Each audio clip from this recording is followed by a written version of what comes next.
There is a quiet kind of difference that doesn't announce itself. It doesn't demand attention or create conflict, yet it shapes how a person thinks, watches, and moves through the world. People who feel chronically different often learn early that their inner rhythm does not quite match the surrounding noise, so they adapt without fully disappearing. Over time, this creates mental patterns that are subtle, efficient, and deeply internal. Patterns not born from insecurity, but from long observation. This difference is not always painful, but it is persistent. It becomes a lens through which everything is processed, from social cues to personal identity, until being different stops feeling temporary and starts feeling structural.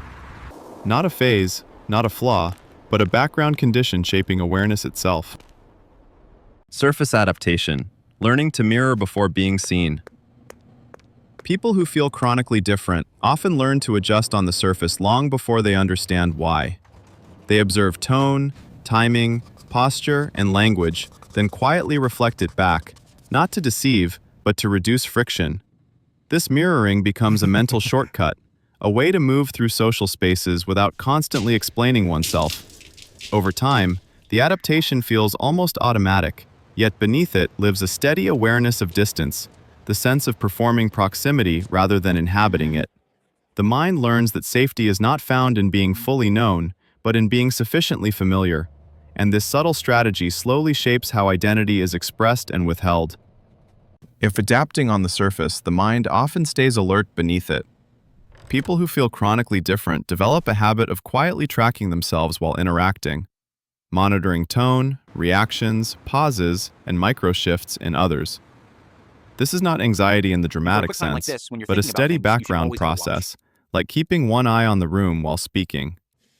Self-monitoring becomes a form of safety, a way to anticipate friction before it appears, yet it also splits attention inward, making presence feel partial.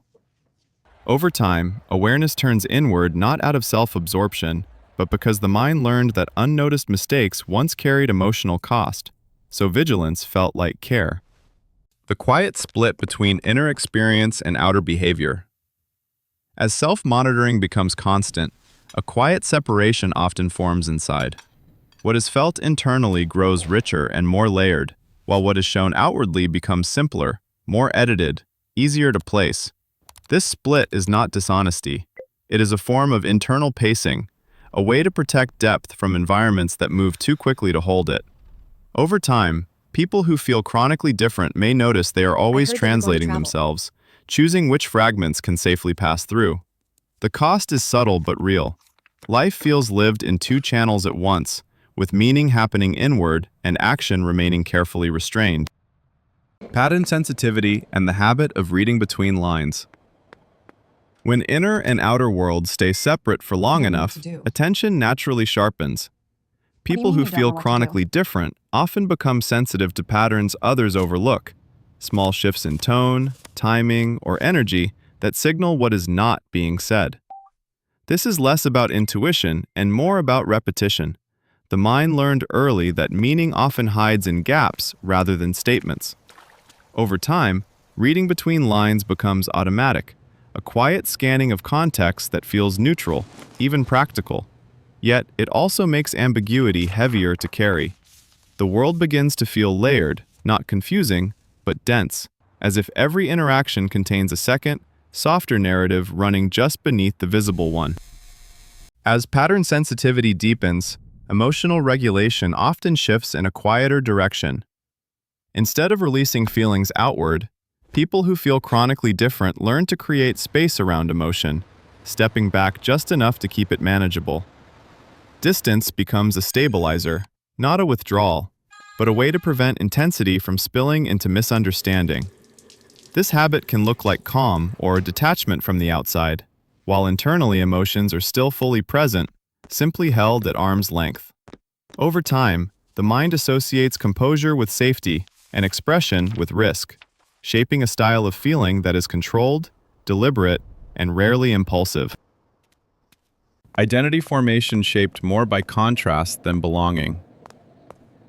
When emotional distance becomes familiar, identity often forms in relation to what feels different rather than where one fits. People who feel chronically different learn who they are by noticing friction, moments where alignment fails and something inside quietly resists. Belonging is not absent, but it is secondary. Contrast becomes the clearer signal, outlining the self through edges rather than centers. Over time, identity stabilizes around what does not dissolve under pressure: the values, rhythms, and sensitivities that remain intact even when misunderstood.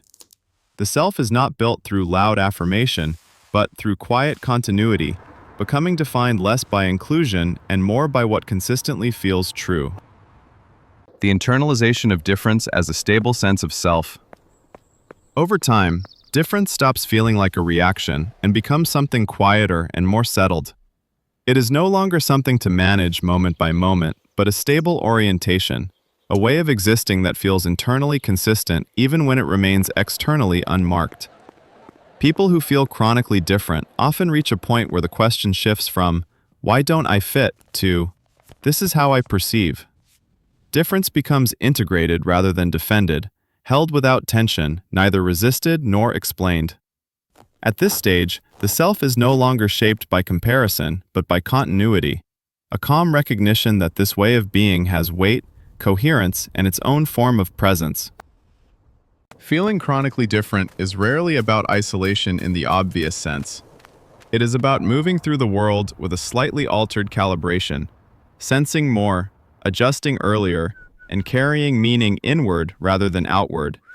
What often looks like distance, quietness, or reserve is not absence but containment, a way of staying coherent in environments that do not naturally slow down. In the end, difference does not need to be resolved or overcome to become livable. When it is understood as a stable way of perceiving rather than a problem to fix, it stops pulling attention toward what is missing and allows awareness to rest in what has always been present.